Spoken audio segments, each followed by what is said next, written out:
আমি সজীব ওয়াজেদ জয় বলছি। বাংলাদেশে এখন একটি বিশৃঙ্খল পরিস্থিতি চলছে। সারা দেশে আমাদের ভাঙচুর হচ্ছে, লুটপাট হচ্ছে। আমাদের শহরের বাইরে আমাদের নেতাকর্মী, আমাদের আওয়ামী লীগের নেতাকর্মীদের উপর হামলা চলছে, অনেকে হত্যা করা হয়েছে। এই পরিস্থিতিতে আমি বলতে চাই, আওয়ামী লীগ হচ্ছে বাংলাদেশের সবথেকে পুরাতন গণতান্ত্রিক এবং সবথেকে বড় দল। আওয়ামী লীগ কিন্তু মরে যায়নি। আওয়ামী লীগ এই দেশকে, বাংলাদেশকে স্বাধীন করেছে। আওয়ামী লীগকে শেষ করা সম্ভব না।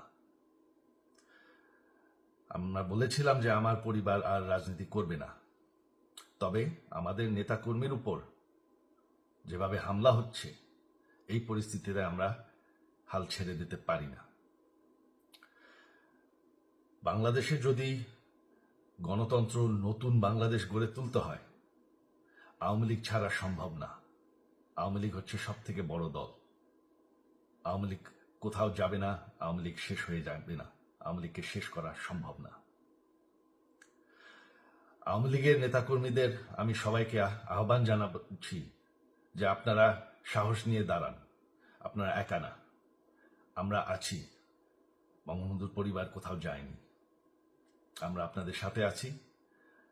দেশকে, আমাদের নেতাকর্মীদেরকে, আওয়ামী লীগকে রক্ষা করার জন্য যা প্রয়োজন আমরা করতে প্রস্তুত।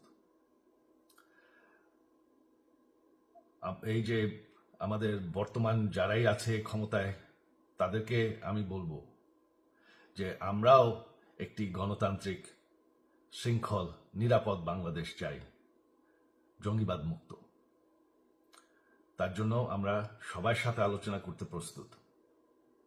শুধুমাত্র তারা যদি জঙ্গিবাদ এবং ভায়োলেন্স বাদ দেয়। শেখ হাসিনা মরে যাননি, আমরা কোথাও যাইনি। বাংলাদেশ আওয়ামী লীগ ছাড়া গণতন্ত্র, নির্বাচন সম্ভব না। এই বলে আমি আমার কথা শেষ করছি। জয় বাংলা।